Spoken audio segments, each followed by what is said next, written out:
Want to get this show ad-free? Head to dailytechnewsshow.com/subscribe to find out how.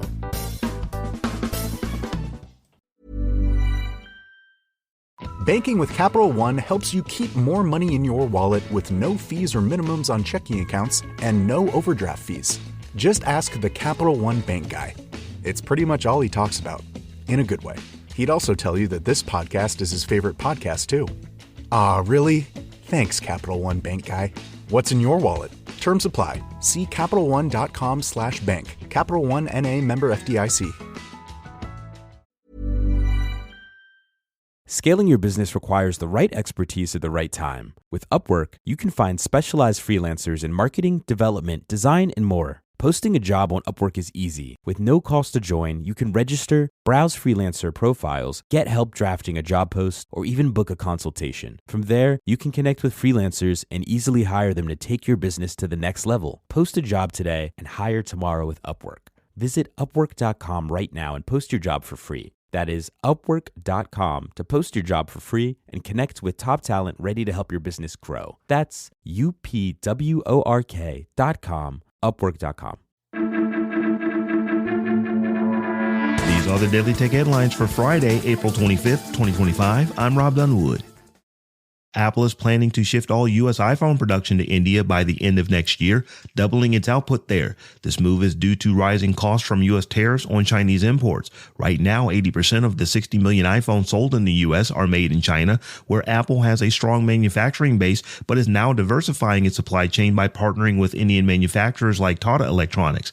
Even though imports from India face tariffs of 26%, there's progress towards a U.S.-India trade agreement. Investors will be watching Apple's results next week to see how the U.S. tariffs have affected the company's supply chain. Intel CEO Lip-Bu Tan announced during the Q1 2025 earnings call that the company will require employees to work from the office 4 days a week starting September 1st. This shift from their previous 2-day-a-week work-from-home policy is due to uneven adherence and Tan's belief that in-person collaboration fosters better communication, decision-making, and connection among colleagues. While local leadership will share specific details and seek staff input, the move aligns Intel with other tech giants like Amazon and Salesforce, who have also mandated a return to office despite mixed evidence on productivity benefits and no negative impacts on employee satisfaction. Meta has laid off an unspecified number of employees in its Reality Labs division, including teams working in Oculus Studios and hardware. The layoffs impacted the VR fitness game Supernatural, which Meta acquired for over $400 million. A Meta spokesperson stated that the changes aim to improve efficiency and focus on future mixed reality experiences while still delivering great content. Despite the growth in smart glasses sales, Quest sales continue to struggle, with the latest Quest 3S currently on sale for roughly 10% off.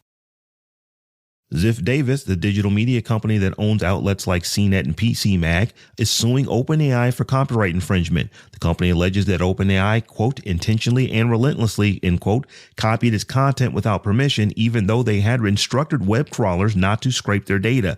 OpenAI allegedly used this content to train its AI models, including ChatGPT. Ziff Davis is demanding that OpenAI stop using its content and destroy any datasets or models containing it. OpenAI responded by stating that the models are trained on publicly available data and are grounded in fair use. Intel and TSMC are exploring areas of collaboration as Intel CEO Lip-Bu Tan and TSMC CEO C.C. Wei met recently to discuss a potential partnership. Tan views TSMC as a valuable partner and has a long-standing relationship with Wei and retired TSMC founder Morris Chang. Both Tan and Wei attended TSMC's annual technology conference in Silicon Valley this week. Microsoft has announced a fix for a known issue causing CPU spikes and increased power consumption when typing in recent versions of its classic Outlook email client for Windows. The issue has been widely reported by users since November and affects those in the semi-annual channel who updated to Outlook version 2406, build 17726.20126 or later. While a fix is expected to roll out in early May for beta channel users and mid to late May for current channel users, Microsoft suggests reverting to version 2405 as a temporary workaround, but cautions that there have been security updates since that version.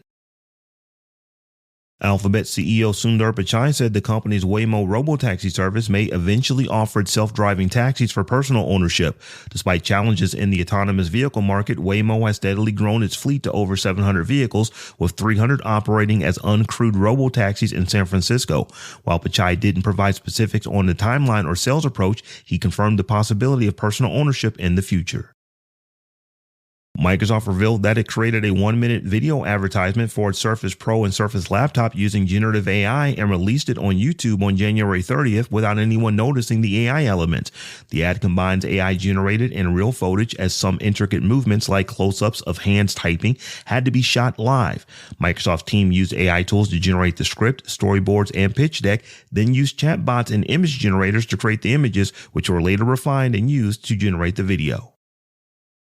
Tencent Music Entertainment Group is in advanced talks to acquire Chinese podcasting startup Ximalaya Inc. for $2.4 billion, aiming to accelerate its growth as a Chinese equivalent to Spotify. The deal, potentially combining cash and shares, could be finalized in the coming weeks, although discussions are ongoing and no final decisions have been made. Ximalaya, backed by companies including Tencent, Baidu, and Sony, boasts 303 million monthly active users and previously filed for a Hong Kong IPO in 2021. Tencent Music, with popular music apps like QQ Music and Kugao, has expanded through both organic growth and acquisitions, and its U.S. listed shares have risen 17% this year, reaching a market value of $20.6 billion. And finally, Nintendo Switch 2 pre-orders went live in the US and Canada on April 24th, and if you were lucky, you may have been able to snag one before pre-orders sold out. As expected, the Switch 2 will be a pretty popular device, as third-party retailers like Walmart, Best Buy, and GameStop have also listed their inventory as sold out or coming soon.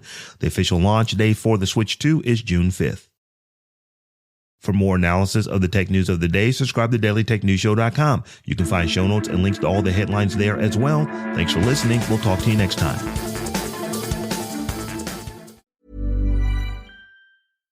Banking with Capital One helps you keep more money in your wallet with no fees or minimums on checking accounts and no overdraft fees. Just ask the Capital One bank guy. It's pretty much all he talks about, in a good way. He'd also tell you that this podcast is his favorite podcast, too. Ah, really? Thanks, Capital One bank guy. What's in your wallet? Terms apply. See CapitalOne.com/bank. Capital One N.A. member FDIC. Are you a homeowner looking to sell your home fast and want your cash now? How about getting cash for your home twice? Hi, I'm Sarah Reynolds, CEO of Reynolds Empower Home Team with Keller Williams. Our cash offer stands above the rest. With our cash offer, you get the majority of your funds based on your home's value right away. That's right, cash in the bank within days. We will then sell your home for top dollar and you get the rest. Yes, with our cash offer, you get paid not only once, but twice. Call us now at 703-637-SOLD or go to DebbieHasTheBuyers.com.